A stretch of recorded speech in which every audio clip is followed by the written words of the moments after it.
Cidade pequena. Quais são os maiores problemas de cidade pequena? Eu estive numa cidade pequena aqui em Angola. Eu vou falar segundo a realidade de Angola, né? É a terceira vez. Na terceira vez não, é a terceira cidade pequena que eu visito, mas não é a primeira que eu fico lá durante muito tempo. Eu fiquei 2 semanas numa cidade pequena. Porque basicamente eu nasci, cresci, vivi a minha vida inteira em cidades grandes. Quando estamos a falar de cidades grandes aqui em Angola, então estamos a falar de cidades que têm mais ou menos 1 milhão de habitantes. Na minha opinião, já é uma cidade grande. E quando nós estamos a falar Angola, estamos a falar de subúrbio, né? Se tem 1 milhão de pessoas, é porque tem muitos subúrbios. Subúrbio não, subúrbio é uma coisa mais moderna. Vamos falar que favela, comunidade, vamos falar comunidade, né? Porque favela agora machuca. Tem 2 vídeos aqui que eu fiz aqui no canal, postado na semana passada. Espero que vocês tenham visto. É uma cidade pequena que fica aqui no interior da província de Benguela. E que tem uma coisa que é muito comum em cidades pequenas. Eu vejo isso por quê? Porque o intuito de mim achar que aquela cidade deve ter um problema só pode. Cresceu porque eu conheci outras cidades, ouvi falando de outras cidades também, e que me levam a concluir que cidades pequenas têm problemas comuns, que na verdade não chega a ser uma desvantagem. Só para gente que vive em cidades grandes como nós, conseguimos notar isso. Eles não notam isso. A primeira coisa que eu achei que é muita vantagem é o atendimento ao público. Estamos a falar de serviços públicos, serviços governamentais, como escola, administração. Tem uma vantagem: documentos não demoram para serem emitidos. Se na cidade grande demora 3, 4, 5 meses, na cidade pequena 3 semanas, então é pouco. Então essa é uma vantagem. A questão do atendimento ao público, vamos também nos hospitais. Nos hospitais, atendimento ao público é muito vantajoso. Além das análises não demorarem para darem resultado, tem aquela questão dos medicamentos que oferecem, são acessíveis. Nós aqui em Angola estamos acostumados a ir ao hospital, cidades grandes, estamos acostumados a ir ao hospital, ficar lá durante o dia inteiro, não ser atendido, voltar no outro dia com doença agravada. Quando nos atenderem, vamos vir buscar análise depois de um dia, que também é outra burocracia que em vez de nos dar de manhã, nos dão de tarde. Então a pessoa consegue fugir dos hospitais públicos por causa do péssimo atendimento que lá tem. Mas em cidades pequenas não. Em cidades pequenas, quando você vai para a clínica, basicamente eu não vi nenhum posto médico também, porque o hospital atende tão bem, fica parecendo uma clínica. Te dá um medicamento, eu vou voltar lá, vou fazer um vídeo, vou ir lá também, vou aproveitar e no hospital de lá, vou tentar fazer alguns exames e vocês vão ver com os vossos próprios olhos porque é que a cidade pequena é bom nesse quesito. Atendimento ao público, dão medicamento. Aqui em Angola, por exemplo, que nós sofremos de malária, temos malária em toda parte de Angola. Nesse hospital que eu estou falando, nessa cidade pequena que eu estou a falar, se você tiver malária, tifo ou alguma doença muito comum aqui em Angola, automaticamente quando você vier buscar medicamento, se tiver no hospital, eles te dão. Isso é muito legal, cara. Isso fica parecendo que Angola não tem problema, né? Te faz esquecer das malambas da vida. Mas economiza muito e tem ajudado muito a população. Eu conversei com nativos lá e me disseram que sim, aqui é assim.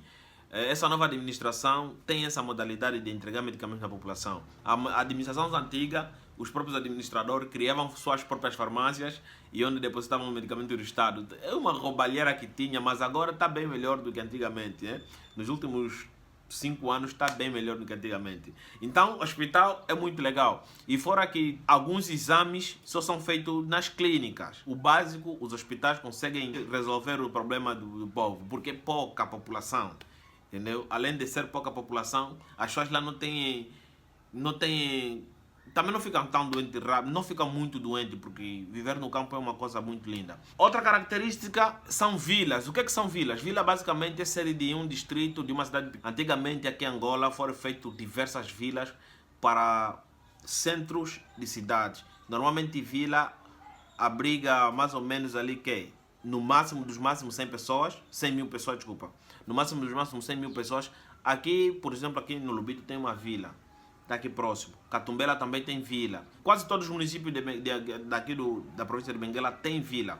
E essa mesma vila foi fundada por um português, que inclusive também vou falar nesse vídeo quando eu for para lá, de novo, fazer análise.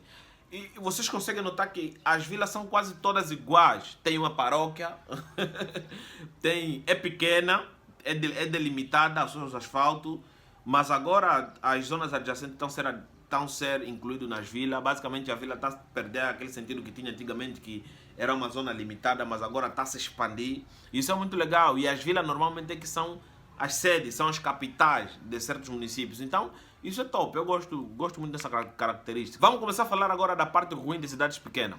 A parte ruim de cidades pequenas, na minha opinião, que eu achei muito chato.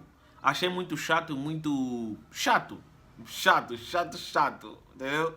É a questão partidária, é muito forte. Essa questão partidária. Todo mundo se conhece. Todo mundo se conhece. Se você for do partido X ou do partido Y, já te conhecem. Tem certas coisas que você, como afiliado daquele partido, não podes fazer porque sabe que os afiliados daquele partido é que mandam nessa questão.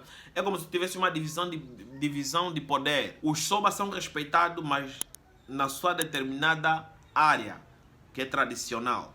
Mas quando estamos a falar sobre a administração pública, eles se mandam, entendeu? Cada um faz o que quiser.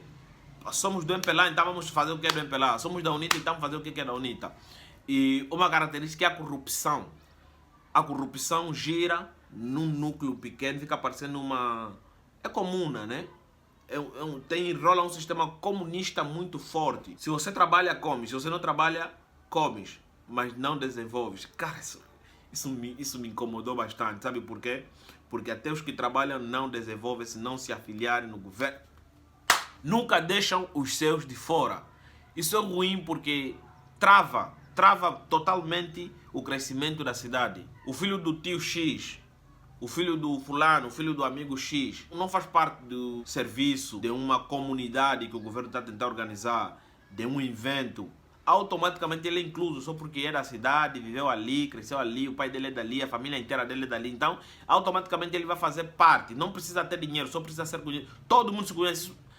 É ruim. Essa parte de todo mundo se conhecer é ruim, porque não dá oportunidade nas pessoas que realmente podem vir ensinar a população.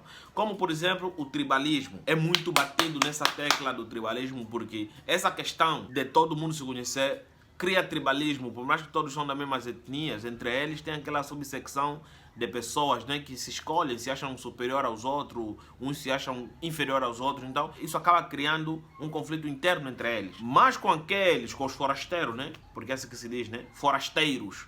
Com os forasteiros, eles se unem para acabar com os forasteiros. Nessa cidade onde eu fui, eu basicamente fui como forasteiro, porque era para participar no censo, mas eu fui lá como forasteiro, cara. Conseguia ver os olhares dos nativos. Não estou falando que eles são ruins, não estou falando que eles são assim. Estou a falar que é normal te olharem daquele jeito, mas dói. Você, por mais que fica lá, não importa o tempo, você vai notar que você não é de lá. Cara, você não é de lá. Você nota isso, a forma que te atendem nos mercados. Quando eles descobrirem, mano, que você vieste participar num programa de jovens, mas os filhos deles não foram inclusos, cara, você não consegue fazer nada. Tudo vira no avesso. E fora que em cidades pequenas a ignorância eu acho que é maior, né? A ignorância é maior. Então essa parte é ruim. Essa é uma característica que eu não gosto. Os empresários são muito monopolistas, né? Eles monopolizam tudo, quer seja mercado, desenvolvimento que o governo oferece, como por exemplo implementação de estrada, implementação de escolas. Então, eles são muito seletivos quando se trata de pessoas forasteiras virem trabalhar naquele local. E fora que aqui em Angola, quando estamos a falar de cidades pequenas, quase todos os professores, ou 90%, 60% dos professores que ensinam naquelas escolas, vêm de cidades grandes. Então, os professores que podem te explicar como eles sentem na pele, porque a cultura é diferente, os costumes são diferentes. Eles não se incomodam com falta de tecnologia, com falta de energia elétrica, não se incomodam com nada disso, e você se incomoda. E se você tentar se mexer, não, vou comprar um gerador, uma coisa assim, já está, caro matá-la. Então, essa parte é ruim da cidade pequena. Todo mundo se conhece e são muito seletivos. Eu não gosto dessa particularidade, né? Porque eu acredito ainda que certas coisas devem ser por mérito de conhecimento, como, por exemplo, participar de uma atividade governamental, participar de uma atividade que está a ser organizada pelos empresários, tem que ser por mérito, porque se não for por mérito, a cidade não vai desenvolver. E fora que aqui em Angola, quando estamos a falar de cidades pequenas, estamos a falar de um fechar o outro. O que é um fechar o outro? Barrar, é isso, barrar. Os empresários não se unem para uma causa comunitária do tipo, vamos meter aqui os bancos, vamos ir no governo para meter antenas de rede pública X. Não se unem para isso, eles só se unem mesmo para meter os filhos dentro do sistema. Epá, mano do céu, essa parte não gosto. Mas, fora essa questão do tribalismo, são muito fixe. Para vocês terem ideia, aqui em Angola o tribalismo é tão forte em certas regiões. Eu vou fazer um vídeo especificamente para tribalismo, vou trazer aqui diversos casos. Mas só para vocês terem ideia, quando tem concursos públicos aqui em Angola, as chances de pessoas entrarem, jovens como eu, assim, por exemplo, é concorrer num outro município que não está tão desenvolvido como aqui, que não é tão populoso como aqui. Porque numa região que é muito populoso, por exemplo, se tiver 1000 vagas, claramente que mais de 100.000 jovens vão se inscrever. Então as chances são muito poucas de você entrar. É de 1 em 100.000. Então você fala, não, vou no interior. Quando você vai no interior, a chance de você entrar é muito alto. Só que quando você entra, começas a trabalhar, o tribalismo começa. Os senhores, né, os donos daquela região vão falar, não, nosso filho é que tinha que estar nessa vaga, você que está lá. Cuidado. Eu estou a rir, mas é sério. Muita gente morreu nisso. Em 2020, 2021, 2022, quando o Covid-19 começou a assolar Angola, né? Surgiu necessidade de abrir quase todos os hospitais que estavam a ser construídos. E não tinha pessoal para meterem lá. Então o que o governo fez? Fez um concurso público de 2019. Então começou a readmitir aquelas pessoas que não foram admitidas. Um monte de jovem entrou lá nos interiores. Começaram a morrer muito jovem para o tribalismo, sabe? Começaram a lhes mandar tala, algumas mulheres eram estupradas à noite, no sonho, entendeu? Uma coisa assim, coisas tradicionais, acho que vocês entendem isso, né? Mas você vê que essa coisa de tribalismo é tão perigoso que as pessoas morrem. Agora, a culpa é de quem? Do governo, não é do governo.